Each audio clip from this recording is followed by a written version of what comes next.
Bard has seen many changes over the years, from the heights of their power in A Realm Reborn, Heavensward's bowmage phase, where Wanderer's Minuet gave Bard skills a cast time in exchange for higher potency, Stormblood's removal of that much-maligned playstyle, and the introduction of the soul gauge in Shadowbringers. Endwalker takes the core established in Stormblood and Shadowbringers and refines it to a brass finish. I'm Emerett, and today I'm singing the Endwalker Bard's praises. Bard's rotation timings have been completely overhauled, with most of their cooldowns being extended to 120 seconds. Raging Strikes, Barrage, Battle Voice, and Bard's songs have all been set to a 120 second cooldown from their previous values. Moving most of these from 80 to 120 seconds allows the Bard to more easily sync with the rest of the party and work within the party composition. Endwalker also brings quite a few changes to Bard's poisons and their impact on the rest of Bard's kit. To accommodate the new 120 second cycle, Caustic Arrow and Stormbite have had their durations extended to 45 seconds. At level 76, Caustic Arrow, Stormbite, and Ironjaws also gain the ability to trigger Straight Shot Ready. This provides dot management with a means of triggering Refulgent Arrow. In addition, Sidewinder and Shadowbite are no longer affected by the number of poisons on the target. Instead, Sidewinder deals a flat amount of damage to the target. Shadowbite has been completely reworked into an AoE version of Refulgent Arrow that triggers from Quick Knock and its upgrade Ladin's Bite gained at level 82. These adjustments help even out the differences between Bard's single target and AoE rotations, but more importantly, they've all been in service of Bard's greatest change.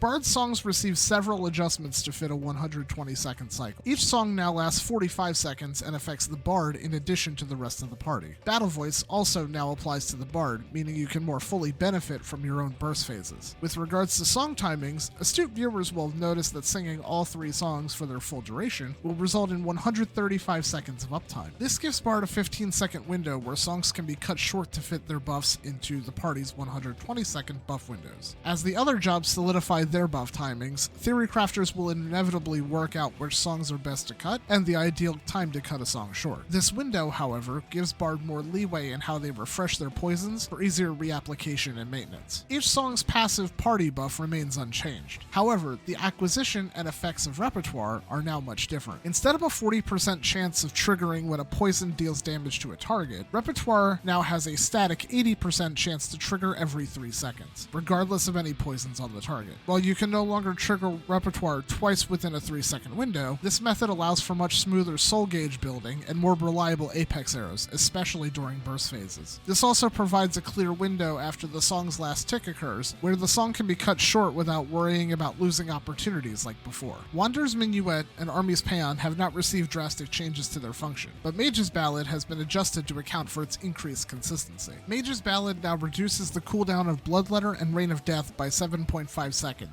Additionally, Bloodletter and Rain of Death also gain multiple charges that have a 15 second charge time, with the total charges increasing to 3 at level 84. Having multiple charges reduces the amount of wasted repertoire procs, since each repertoire only reduces the cooldown by half their charge times. You can keep the timer rolling more often and bank uses for when they can be weaved or to line up with party utility. After filling the song gauge to 80 or more and using Apex Arrow, Bards gain a follow-up skill at level 86 called Blast Arrow. Blast Arrow is a hard-hitting line attack that acts as Bard's new premier offensive ability. Unlike Apex Arrow, Blast Arrow does have AoE falloff, meaning that it's much less damage to targets beyond the first. That said, many of Endwalker's new skills across most jobs seem to be heading in this direction. High damaging finishers mostly designed for single target applications that also have AoE splash damage to be useful in most, if not all, situations.